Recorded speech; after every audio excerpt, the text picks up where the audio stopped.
welcome everybody. Come on in, grab yourself a seat. Thanks for being here. Hope you're gonna enjoy the long weekend. How many of you guys have a day off tomorrow? All right, go do something awesome, right? Pretty exciting. Well, real quick before we get going, I wanted to just sort of give you guys a little bit of an update. As some of you know, if you've been here a little while, that we are actually 6 Sundays away now from moving into our first permanent facility. So we're really excited about that. It is coming. There is still tons of stuff happening over there renovation-wise. In fact, when I say only 6 Sundays left, if I say that from the middle of that room over there, I get like anxiety. It starts to panic a little bit. Things over there look pretty chaotic, but I promise it's moving that direction. We're going to make it. One way or another, we're going to make it. I wanted to show you real quick just one more picture. We've been trying to keep you updated. This is our main room, and this is kind of before and after, just the stage area alone. So you can see on the before, there were these 2 closets that kind of shrunk the stage a little bit on either side. We have eliminated those, and now we've made this big stage wide open. Of course, there's nothing there yet, and the rest of the room, that's the cleanest part of the room, I want you to know. Everything else is like 2 feet of sawdust and trash and nails. And so it's an exciting time for us. We continue to plug along and move that direction. And so I just, ask you to keep praying, keep giving, keep serving, doing all the things that we need to do to make that happen. It is coming. So, hey, what I want to do right now real quick before we dive in is I just want to pray and just kind of prepare our hearts today for what God may want to say to each of us. God, we come here today wide open. We just come ready to receive, Lord. And so I ask God for each person here, whatever it is that they've come through to get here, whatever their week held for them, whatever the week coming holds for them, God, that in this moment there would be clarity, there would be just a sense of your voice that's loud and clear in each of our hearts. And so we ask you to speak right now. In Jesus' name we pray. Amen. All right, so I want to talk this morning a little bit about dreams, a little bit. And I want to start with that. You know, it was about 8 years ago, like right now, maybe a little bit more, that Kimmy and I were talking about a dream of a church. And we were living in California. We were doing youth ministry. We loved it. But we were sort of having this internal dialogue just between the two of us and God. And we were praying and we were asking and we were doing all these things and working through that. And as we started to say it out loud, as we started to talk about this idea with a few other people, we started running into basically 2 kinds of people. And there were the dreamers, first of all. The dreamers were the ones who were so excited. Like when we said to them, hey, here's our dream, it made them come alive. And they were excited for us. They were saying, oh man, this is awesome. You guys can do this. We're so excited. How can we help? You know, and so there were all these people who were ready to like send us off, to pray for us, to give financially. There were all these things that people were saying, man, this is awesome. This is so good. You're going to be so good at this. You're going to do this so well. So many people are going to be blessed. You know, there's all these great things that people were saying to us. And then there was another group of people, let's just call them, for the sake of a name, dream killers, okay? They're dream killers. And so what would happen with this group of people is we would come to them and we would tell them about what we're thinking about and what we were excited about. And they would come back with reality, right? Like they were the ones who just felt it was their duty to kind of speak some reality to us, right? So they would come along and they would say things like, well, but how are you going to do that? Like how are you going to live? You know, how are you going to financially do this? What about your kids? Aren't you concerned about the transition for them? Aren't you going to be so far away from family? Or they would say things like, you know, once you move away from California, it's like financially impossible to move back. You know that, right? And they would say things like that, or they would say, just help me, because do we really need another church? They would say, you're going to the Bible Belt, right? Like what do they need another church for? Or why can't, I get it, okay, but why do you have to go so far? Why can't you just do that right here where you're at, right? And so these were people who I'm sure meant well, but they had all kinds of advice. They had all kinds of caution. They had all kinds of concern, we'll call it, for us, right? All kinds of things that they wanted us to think about and wanted us to talk about. And what we learned during that time was that words are really powerful. And they can either inspire people and sort of throw gasoline on an already burning fire, and they can just cause you to just get more excited and have more vision and be ready to move forward. Or they can sort of throw dirt on your spark of a flame, right? And just kind of snuff it out. And so we had to really guard ourselves around who we would spend time with, who we would talk about things with. And we kind of knew, okay, well, that person, we're not really going to tell them this stuff because they're just not into it, you know? And then we'd go over here and we'd talk to these people instead. And so there are these different kinds of people, and these words that people can offer are either like move us forward, encourage us, embolden us, or another group of people that kind of suck the life out of our dreams. They kind of say, no, I don't think this is something you should do, and it deflates us. And so you've probably experienced both kinds of people. At some point in your life, you've had an idea, you've had a dream, you've had a next step in life. Maybe it was, hey, I'm going to marry so-and-so, and the people around you said, are you sure? Right? Like, it was one of those things, or whatever it was. You've experienced that, but you've probably also been one or both of these at different times in your life. And so that's sort of a question for us this morning, is who are we? Are we the dream, like the dreamer? Do we kind of catapult people forward? Do we launch them forward in their dreams? Or do we sort of snuff those things out? Which one are we? And the reason I want to talk about that is because we're at a certain point in our series this morning called The Promised Land, where we've been following the life of Moses and the people of Israel. And they have been in captivity. They've been slaves in Egypt for over 400 years. They're them and generations before them. And they finally are freed. Moses leads them out. And they leave Egypt behind, and they go through the Red Sea, where there is this unbelievable moment where God parts the waters and the people walk through. And then they make their way through the desert to Mount Sinai, which is where Joel spoke about last week, where they receive from God the 10 Commandments, okay? And the 10 Commandments we talked about is this sort of directional thing, this thing that told them, here's how to move forward. Here's how to live. Here's how to treat each other. And so this is what God was doing. He was creating a relationship with his people and giving them guidance about how to move forward. And so they have the Red Sea, and you've got Mount Sinai, and then they move forward to the land of Canaan. And they're just outside the land of Canaan, and Canaan is the promised land. It's the place that they've been looking for. It's home. It's their new home. It's supposed to be incredible. It's supposed to be one of those places that they are going to love, and it's supposed to be full of all kinds of good things for them.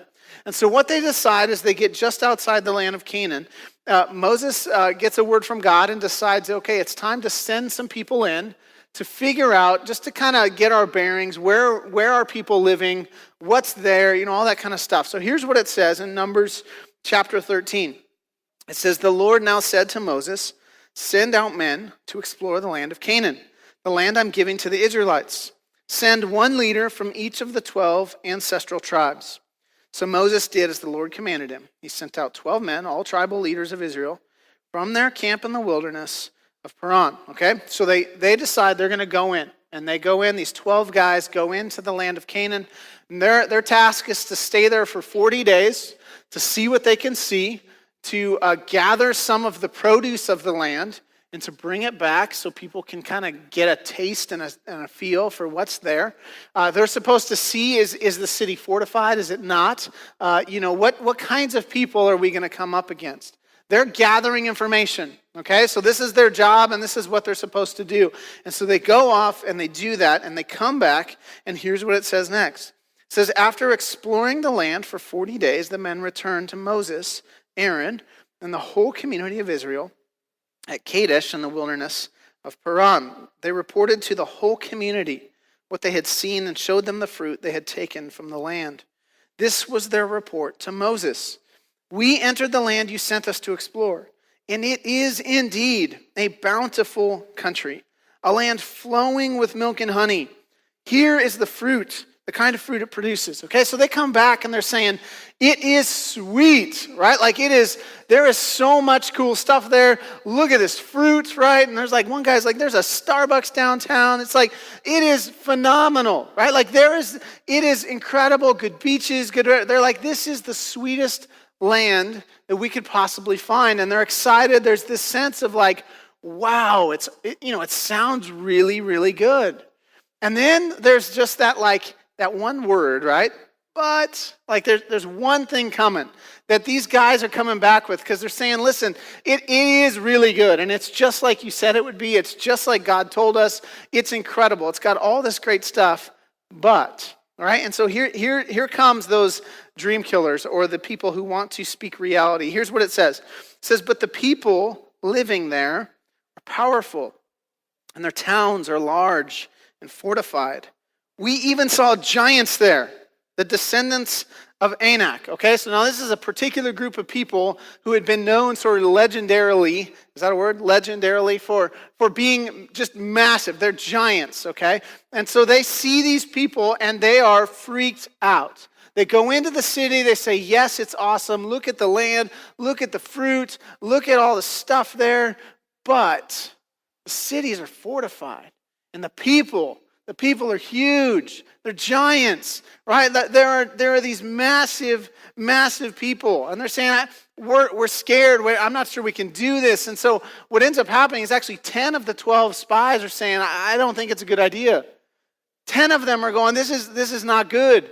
There's giants. And they just start sort of talking about this. And they're telling Moses and the leaders, and they're saying, this is, like, we've come a long ways, but I don't think, this is a big deal. But one guy, or actually two guys, Joshua and Caleb, they believe otherwise. They're the dreamers. They're the ones who have this thing in them that are going, man, I think we can do this, right? And look at what Caleb says in the next verse. It says, Caleb silenced the people before Moses. And he said, we should go up and take possession of the land, for we can certainly do it, right? He's the guy in the crowd. You can do it, right? Like he's yelling out. He's like, we got this, right? Like, this is great. Like, I know that we can move forward. We can take possession. I know we can do it. And so if there was this like group of 10, right? The downers, let's call them the Deca downers, right? Like they're the 10 that just are like, no way, we should not do this. Then you got the 2, you got the positivity pair, right? Like you got Joshua and Caleb who are like, no, man, this is great. Now let's just get real right here in this room, okay? Because I know that in this room, some of you are the ones who, it doesn't matter what's happening in the world, you're like, no, it's good. We got this, right? Others of you are the reality people. You're the ones who you feel like someone in this room has to speak the truth, and it's going to be me, right? And so you'll say it. Now, I'm not going to ask you to raise your hands and identify you, but I'm going to tell you, I tend to be the reality guy. I tend to be the one who goes into a situation and wants to sort of like, okay, but let's just put it on paper. Let's look at the facts here. Let's figure out what's going on. And so, I want to know like the plans. I want to know the step. Well, what happens if we do this? Then here are 3 possible outcomes, right? And so let's figure those out. But if we go over here, here's 6 different outcomes. And so I'm kind of laying it out there, and I want to do this. Now, my wife is the other. Like, she is the opposite, okay? And so Kimmy is positivity no matter what. We could be, just experiencing the worst thing ever, and she'll be like, no, I think it's good. It could be worse, right? Like, it's merely a flesh wound. Like, she's just like, this is barely anything. Like, it could be 1,000 times worse, and she, the roof could be falling in or whatever, and she'll be like, no, there's a chance it'll go back. Like, it'll just fix itself, right? And she's just got the positivity thing pouring out of her. And I don't think it's just positivity. I think it comes from this deep well of faith. Just this sense that it's going to be all right. Like, God is going to take care of us. It is going to be good. No matter the circumstances, no matter what's going on, it's going to work out. And we were talking about this yesterday even a little bit, because frankly, sometimes I just need to be negative. Like, I need a minute to just say, the roof is falling off. This thing is not going to work. Like, it is all crashing down. And I just need to be able to say that, right? And at times she wants to come back so quickly with, no, it's okay. It's fine. It's going to be better. Like, and I'm just like, man, that's kind of annoying sometimes, right? Like, how many of you know that what I'm talking about? You're saying, like, I just need to speak the truth. And this is what this 10, they're just like, guys, it's been cool. Like, God parted the water, he brought manna, he did the whole, but guys, this is real now. We're on the verge, we're on the precipice of the promised land, and those dudes are big, right? Like, there is a huge army out there. There are fortified cities out there.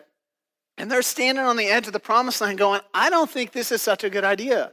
I'm not sure we should go there. And Joshua and Caleb, in the middle of that, sort of in the face of all the facts, are going, no, guys, we've got this. We have this. We can do this. And so there's this sort of battle to try and grab the hearts of the people. The 10 are saying, no way. And the 2 are saying, yes, we can do it. We can do it, right? And so after they say, no, we can definitely do it, this is what the 10 come back with. But the other men who had explored the land with him disagreed. We can't. So they said we can. These guys are saying we can't go up against them. They're stronger than we are. So they spread this bad report about the land among the Israelites. The land we traveled through and explored will devour anyone who goes to live there. All the people we saw were huge. We even saw giants there, the descendants of Anak. Next to them, we felt like grasshoppers. And that's what they thought too, right? Like, I don't know how they knew what they thought, but they're convinced of this. So one translation says, we seem like grasshoppers in our own eyes. Like, it's not about what it's just like our perspective of ourselves compared to this problem is that we are tiny and they're big, right? And this isn't going to work out. It's the let's be realistic crowd. It's the ones who want to come back and say, no, okay, it's all, like, it's been fun, it's been good, but this is the real deal now. And I don't think we can do this. And these 10 they're spreading this report, and pretty soon it's just catching on. Look at what happens. It's the effects of this sort of negativity. It starts just working its way throughout the Israelites. Look what it says next in Numbers 14. It says, then the whole community began weeping aloud. They cried all night. Their voices rose in a great chorus of protest against Moses and Aaron. If only we had died in Egypt, or even here in the wilderness, they complain. Why is the Lord taking us to this country only to have us die in battle? Our wives and our little ones will be carried off as plunder. Wouldn't it be better for us to return to Egypt? And they plotted among themselves, let's choose a new leader. Go back to Egypt. Now here they are. I mean, you got to understand, guys, they have been through it. They came out of Egypt through unbelievable circumstances. They met the Red Sea where they were trapped. God did this incredible thing. They go through it. They get on the other side. Now they don't have any food. God provides food for them. They go to Mount Sinai. They see the presence of God descend on this mountain. God gives them the law. He gives them these 10 commandments. God has been with them. He's been leading them in a cloud everywhere they go. This cloud goes before them. At night, it's a cloud of fire. In the day, it's a regular cloud, and they just follow it. And when it stops, they stop. And when it moves, they move. And so they've seen the presence of God every step along the way. And they're standing on the precipice. They're ready to go into the promised land. And right there at that moment, they're planning their retreat. They're going, no, this is too hard. This is too scary. Guys, let's choose a new leader. Like Moses, we are voting you off the island. We are moving. Like, we're going back to Egypt.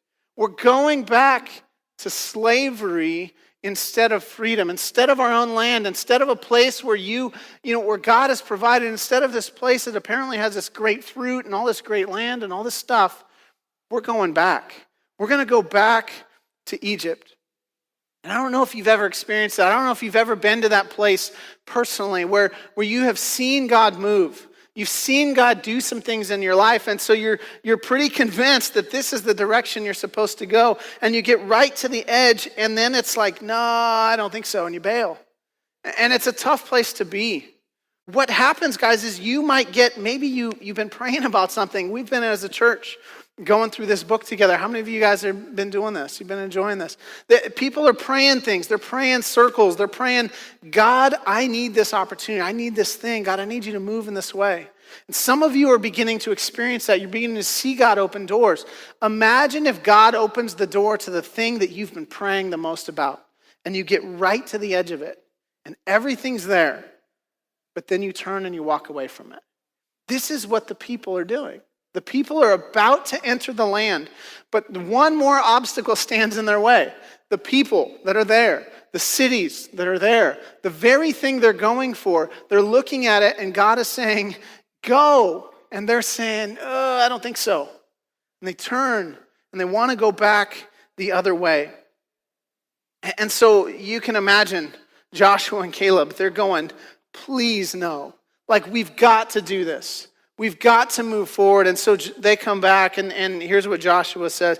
Joshua, son of Nun, and Caleb, son of Jephunneh, who were among those who had explored the land, tore their clothes. So it's like a sign of mourning. And they said to the entire Israelite assembly, the land we passed through and explored is exceedingly good. If the Lord is pleased with us, he will lead us into that land, a land flowing with milk and honey, and he'll give it to us. They're going, guys, if God is leading us, it doesn't matter who's there. It doesn't matter what's going on.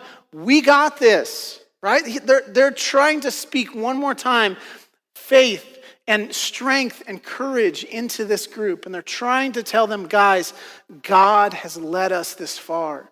And if God says that land is ours, I don't care who's living in it. It's ours. And God says that we can have it. And they have this faith, they have this strength that they're trying to pass on to everyone else. It's as if they understand something that no one else does. They're like, guys, take your blindfold off. Understand, God has done these incredible things. They're like, Joe, you're wearing the same shoes you left Egypt with, and they never wore out. Like, look at what God has done to sustain us. Look how God has provided. Look at the ways that he's opened doors. Look at the things that he's done. Guys, don't miss this. This is for us. And if God is with us, then nothing can stand in our way. And so Joshua, he follows up the statement after he says, that if the Lord is pleased with us, he'll lead us into that land, a land flowing with milk and honey, and he'll give it to us. And then he comes back with this sort of like, I just call it like Joshua's like 3 steps forward. Like, this is it. Joshua lays it out for the people, and he says, it's real simple, guys. And the first thing he just says to them, says, guys, don't rebel. Don't rebel. Like, seriously, he's begging them. He's crying out to them. He's saying, guys, please, God has led us this way. If we decide now to turn back, it's not just a bad idea, it's rebellion. It's us telling God, no, we won't be obedient. I don't know what God has been telling you to do lately. I don't know the steps that God has put in front of you. But I'm telling you, if God lays it out in front of you and you say, no, I don't think so. It's not just choosing a different way. It's rebellion. It's us telling God no. It's a little child telling their parent no. Right? Like, how many of you as a parent, you love that when your kids say no? They look at you in the face and they go, no. Like, you're like, what? You're like, what did you say? Right? And I mean, that is rebellion. And we beat that out of our children, or we put them in a corner and get it out of them, right? Whatever it is that we do, whatever your parenting technique, we don't take kindly to rebellion. We say, no, we're not allowing you to grow up in rebellion. We're not going to allow you. You're a child. When I ask you to do something, you respond. And when God asks us to do something and we tell him, no, I think I'll go a different direction, it's not just a bad idea or a different idea. It's rebellion. It's us telling God no. And so Joshua is like, guys, this is not going to go well. God has a big paddle, and this is not going to end well if we say no here. He's like, please, right? Look at what the verse says. It says, like it starts out this way. It says, only do not rebel against the Lord. He's begging them. He's saying, guys, don't do this. Don't rebel. God is leading this way. Now, I got to tell you, I mean, there are different seasons in my own life where I've seen, there are moments I feel like God has sort of opened a door for me and invited me in, and sort of, I don't know how else to explain it, but I've had the sense that it was up to me whether or not I wanted to go through that door. You understand what I'm saying? Like, it wasn't like a do this thing. It was kind of like here's an opportunity for you if you'd like to take it. And so there are moments like that where I feel like sometimes it's like, God, I think I want to do this. I think I'm going to go for this. Or God, you know what? Like, that sounds awesome. But I think not. I think maybe not right now. And I've experienced those moments. But there are other moments where like something in my gut is like resonating and just like I can feel my heart beating differently. I don't know, I wish I had a way to pinpoint this for you, but just where I know that is what I'm supposed to do, right?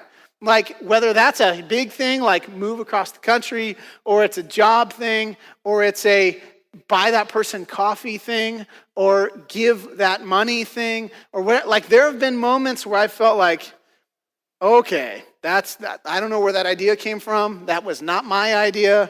That just popped into my head, and now I can't get rid of it. And I, frankly, there have been times I've ignored it, and I feel like I rebelled. Later on, I was like, dang it. Like God wanted me to do that, and I blew him off. I didn't do it. And other times when I've done it and I've gone, I don't want to do it, but I'm going to do it, right? Just like the child who has to eat their vegetables or whatever. Like I've done it, and I realized later, yes, that was what God wanted me to do. That was the way forward. And I think that Joshua's telling the people right here, he's going, guys, this is not an option for us. God has led us here. He rescued us. He answered our prayers. He answered our call. He brought us this far. Guys, this is our next step. This is what we're supposed to do. Don't rebel. He's begging them, don't rebel. But the second thing he tells them is this. He says, don't be afraid, right? Don't be afraid. Because what comes alongside big steps like this is not just the desire to want to go back or to go a different direction. There is real fear involved. There is this fear that exists in all of us whenever we change something, whenever we do something new or we go a new direction.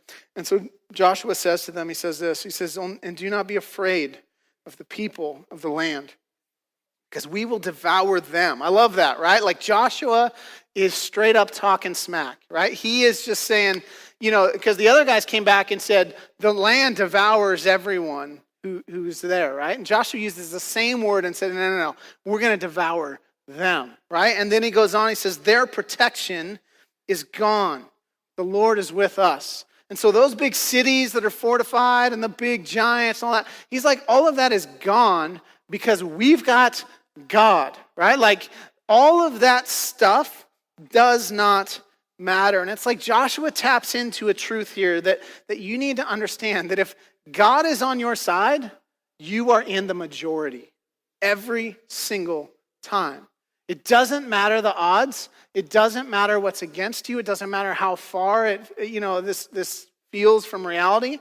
If God is on your side, you got it. Like it's like we're picking teams, right, to play a game, to play some football or whatever, and we're like, we get to pick first. We're like, okay, God, big guy in the back, he's on my team, right?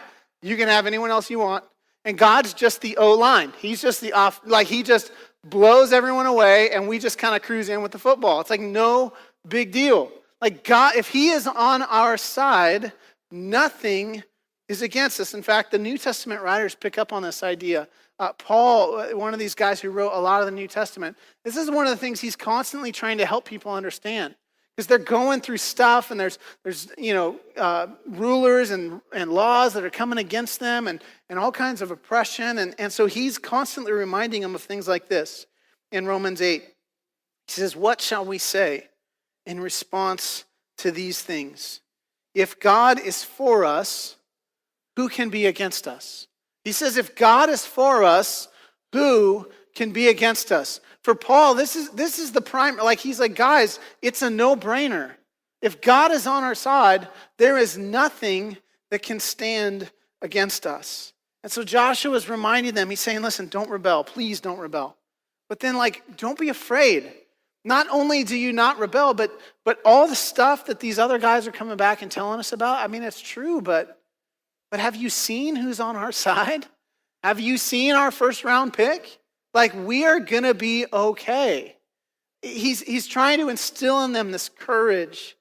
And then he goes to step 3, which I love because it's do not be afraid, right? Like, Joshua says, don't rebel, don't be afraid, and don't be afraid. Like, just in case you missed it the first time, right? Look what he says as he finishes out this statement. He just simply says, do not be afraid of them. So the whole thing, right? Like, don't be afraid, and then, oh yeah, by the way, don't be afraid. Like, this is Joshua, and if you follow Joshua's life, it's not only his primary message, it's the primary message of God on his life. Don't be afraid. Be courageous. Understand this. And so Joshua was telling them, he's like, guys, it is so important that you have courage, because otherwise you'll miss out on the promised land. You'll miss out on the thing that God has been leading you to. All the steps you've taken, all the little ways you've trusted God, all the little things you had to do, the daily going out and collecting food that God provided, every day learning to trust God in the little things, the little ways that we have to trust him. They're to build up courage so that when the big day comes, that we're ready to take the same kinds of steps. Courage. Joshua's telling them, like, guys, don't be afraid. Now, why do you tell someone don't be afraid? Because they're afraid, right? Like, that's just the reality. When my kids, they watch something that has a scary monster, or when they wake up with a bad dream, almost always one of the very first things I say is what? Don't be afraid, right? Like, don't be afraid. Daddy's here, right? Like, I got you. We tell people not to be afraid when they're afraid. Like, if we just scored let's say today, no, not today. NFL start today? Next week. So next Sunday, you're sitting down, you're watching your team, and they score a touchdown, and you're jumping up and you're going crazy. Wouldn't it be weird if someone right then turned to you and said, hey, don't be afraid? You'd be like, what? Like, what are you talking about, right? Like, this is the greatest moment ever. But you tell someone don't be afraid when they're afraid, when there is a fearful situation ahead of them. Guys, I don't want to tell you today that the thing that God is going to ask you to do isn't scary, because it is. It's terrifying. Whether it's the new job, it's the new, move forward, it's to change a relationship, it's to break off a relationship, it's to, do something completely different, to become a parent, to do any kind of thing that maybe God is calling you to do, to maybe sacrifice financially, to maybe, help someone in need. It's scary. And so Joshua twice tells them in a very short statement, 2 out of his 3 rules are don't be afraid, because it's scary and you need courage. You need to understand that God is going to lead you forward. Our band's going to come this morning, and we've got some great songs here as we close out to just kind of reinforce this idea that if God's with us, we don't have anything to fear. We don't have anything to worry. Some of you, like I said, have been doing this 40-day thing with us. And if you haven't yet, there are tons of these books still available for you at the guest center, the information table. I don't know what we call that place. The thing by the door out the front. If you go there are books. They're free. You just take one. You can have it. It's our gift to you. You start it today or just jump in where we are. I think today was day 19, I think. So wherever you want to go, but just jump in with us. And the idea behind this is that you start taking those giant things that are in your life that cause fear, and you just start circling those things in prayer. And you just start praying, and every day you lift those things up to God, and you just trust that God is going to do what God does. That God will open doors, that God will remove the obstacles, that God will create opportunities that didn't exist there before. We're asking you to pray with us. And I'm beginning to hear stories, actually. I'm beginning to hear of people who are starting to take steps. I heard of a couple this week that has decided they're going to move, like out of state. I heard of another couple that are, starting to think about, they're interviewing, they're taking new jobs, they're doing things like this. And some people are thinking of starting sort of new businesses or new opportunities for others.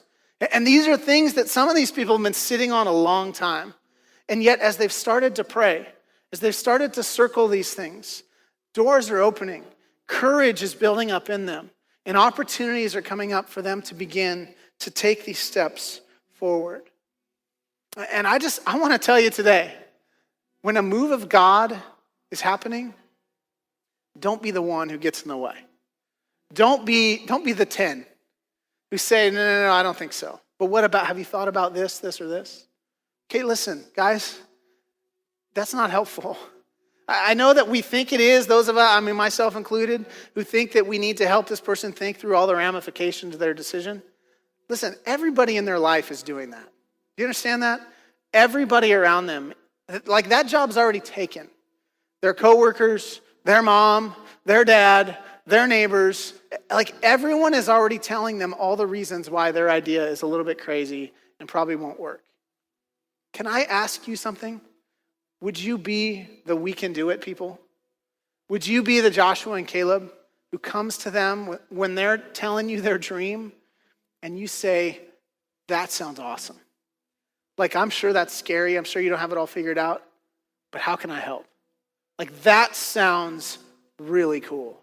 That sounds like that could be from God. That sounds like that is something that you can't afford to miss. That sounds like an opportunity. That sounds like a step forward. That sounds scary, but it sounds like God, doesn't it? It sounds like faith. It sounds like courage.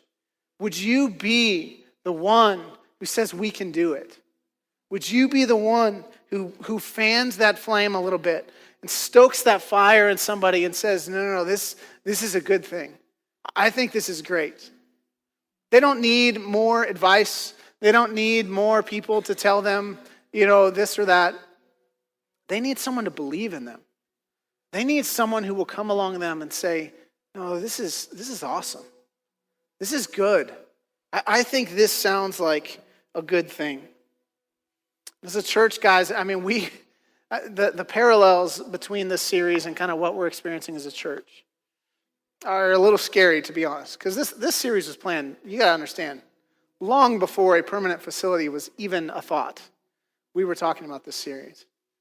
And so here we are on the precipice, close to moving into a new reality for us as a church. And if I can just be totally honest with you as we step on this edge, I'm terrified. Like, I'm scared as we get to this moment when I'm going, wait, only 6 Sundays? Counting today, it's only 5 more after this. And I look it over there and I go, oh man, right? I'm breaking out in hives. And I'm just telling you, like, it's scary. You know what we need? We need to rally together right now. We need to say, you know what? We got this. We can do this. You know why? Because there are marriages right now in our city that need us.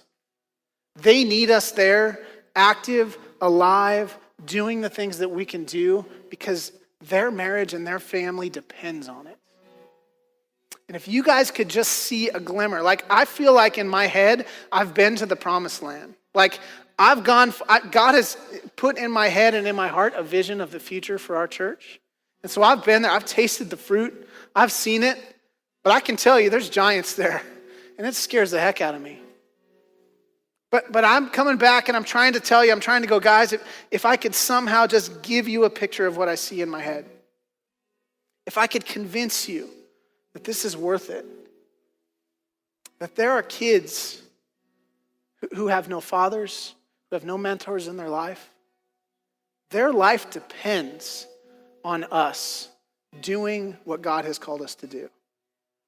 And it's not just a choice for us. This is an obedience. This is we've got to do this, or else we're in rebellion, or else we're going to turn our back and say no to what God has for us. There are single moms who don't know how they're going to make it through the end of the year. And what they don't know right now is that in a couple months, they're going to find a community of people who are going to surround them and love them. And right now they're driving past a building every day and they're going, I wonder what's going on there. But they don't know that there is where they're going to find the hope that they're looking for. We're so close. We're right there. But we're not there yet. And there's still a giant step of faith for us to take. And some of that is just hard work. Some of it is generosity.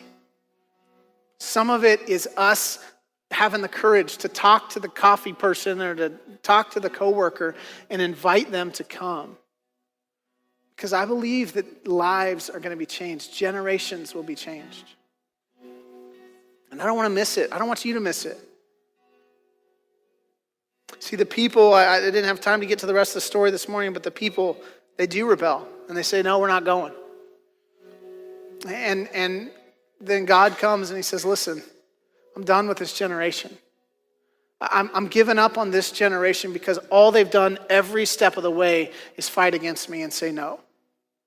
And so this generation is going to have to move on, and I'm going to gather a new generation who will be obedient and who will go forward and will trust. And so that whole generation spends the next 40 years going in circles in the wilderness until the last one dies. And a whole new generation of young people move forward and say, okay, we're ready. Led by Joshua and Caleb. The two guys who from the beginning said, we've got this. And they move forward and they experience the promised land, and a whole generation misses out. I think there's a lot of us who are wandering right now in a desert. And we've been to the edge and it got scary, and so we went out here and we just started doing circles. And we're just, I don't know, I don't think so. I'm not sure. And there's an opportunity, whether it's, hey, it's time to take the step. It's time to make the move. It's time to do the financial thing. It's time to start having kids. It's time to go forward in my, in my life, my career, my education. It's time to engage my neighbors. It's time to share my faith. It's time to do whatever. And we get to the edge and we back off and we circle and we circle and we circle and we circle. And then maybe we come back and we go back and we circle. And I think God's waiting for a generation that will say, we're ready. We're going. We're crossing. We're moving in. We're taking what God has given us. And we're going to move this thing forward. Let's be that generation. Let's be the ones who say, if God is for us, what could possibly be against us? Let me pray. God, we love you. We thank you. And God, we thank you that long before we had a dream, you had a plan. Long before we had any vision of the future, you knew already what it held. And God, you have brought each one of us on so many different paths, but along the way you've provided, you've taught us things, you've encouraged us, you've comforted us, you've been everything we've needed along the way. And we're getting here now, God, to the point in our individual lives and in the life of this church, God, where it's now time to take that step, to move forward. And God, we want to be the generation you can count on. We don't want to rebel. We don't want to go back. We want to go forward. And so, God, I pray for an extra measure of courage in the hearts of every person in this room today. That God, when we leave here, it doesn't wear off. It's something that goes with us that we can't shake because, God, we are the called ones. We are the generation. We are ready to move forward with whatever it is that you've put in our hearts and our lives. God, I pray for families that will be changed because of that. I pray for marriages that will be healed because of that. I pray for kids whose entire future will be changed because of a decision somebody makes in a moment like this. God, give us courage. Give us courage. In Jesus' name we pray. Amen.